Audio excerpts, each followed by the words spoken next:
Alors, bienvenue sur ma chaîne. Dans cette petite capsule d'initiation flamenco, on va regarder la technique du pouce que l'on nomme l'alzapa. Alors, c'est une technique qui est typique du jeu de la guitare en flamenco. Ce que c'est, dans les faits, c'est une note qui va être jouée au pouce, une première note qui va être butée. Donc, on plaque, par exemple, la corde de Ré, on va s'appuyer sur la corde de Sol, sur la troisième corde. Puis par la suite, on va simplement faire comme si on avait un pic de guitare. Dans le fond, on va plaquer les cordes vers le bas, vers l'aigu, et vers les graves, donc vers le haut. Donc ça va donner Ré.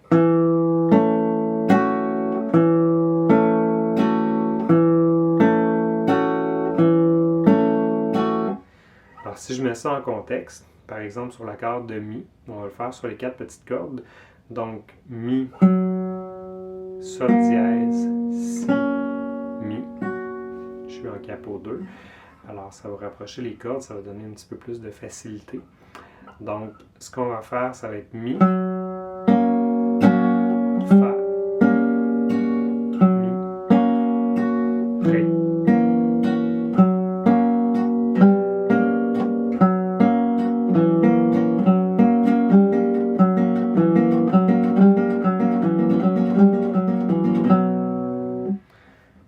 Alors, ça permet de jouer des gammes un petit peu plus rapidement, puis de garder un aspect rythmique qui est très très important en fait dans le flamenco.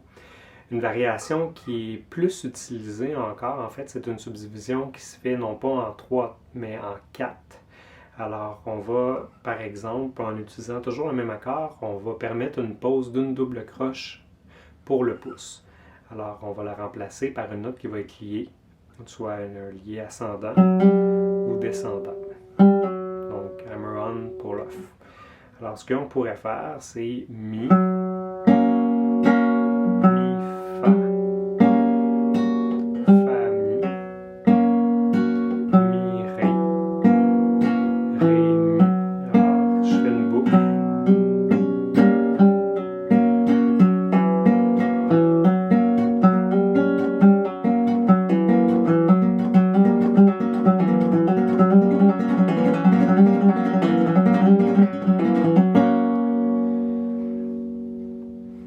Donc, on voit ça très souvent, ça donne un effet rapide, ça donne un effet de rythme très très soutenu. Alors, ce qui est important, c'est surtout d'avoir une clarté pour les notes mélodiques et puis d'avoir une régularité dans le rythme. Les cordes que vous allez attraper par la suite, par exemple, une fois que j'ai fait mon Mi, les cordes que je vais plaquer, que j'en fasse 1, 2, 3, 4, ça va être selon l'effet recherché, plus puissant, moins puissant, ça va dépendre vraiment, chaque pièce va avoir après ça sa couleur. Donc, vous allez vous ajuster une fois que vous allez avoir maîtrisé. Ce qui est bien important, c'est de laisser la main droite très très détendue. Il n'y a aucun mouvement qui force dans ça, c'est vraiment le plus léger possible. Alors, il faut vraiment garder les deux mains détendues.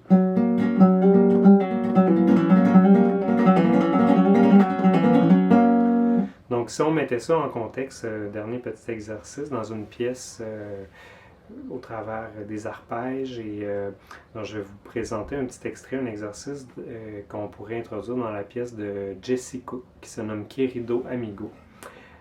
C'est une technique qui est utilisée, en fait en guitare classique, parfois on va le remplacer par un arpège justement, où on va faire, dans ce cas-ci,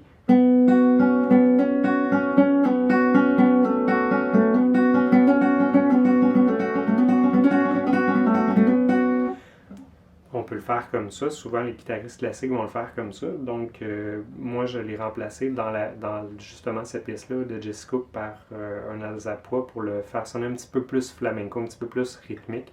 Ce qui donnerait, c'est sur les 3 petites cordes, donc ça va être les notes Sol, La et Si sur la troisième corde. Ça donnerait ceci. Pardon.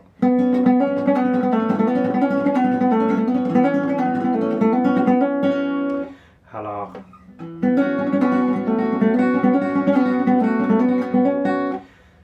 on voit un petit peu la différence. Ça permet, à mon sens, d'accentuer un petit peu plus la base sur le pouce. Donc, si je le mets en contexte dans cette même pièce-là, au travers des arpèges, ça donnerait ceci.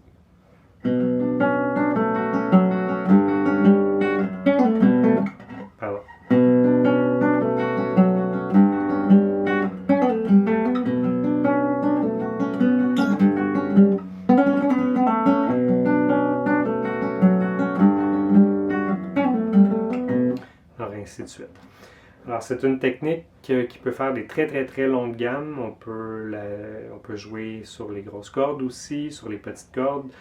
C'est une technique qui va être utilisée beaucoup beaucoup dans le flamenco. On la retrouve dans les bulerías, dans les tangos, dans à peu près tous les styles, je dirais.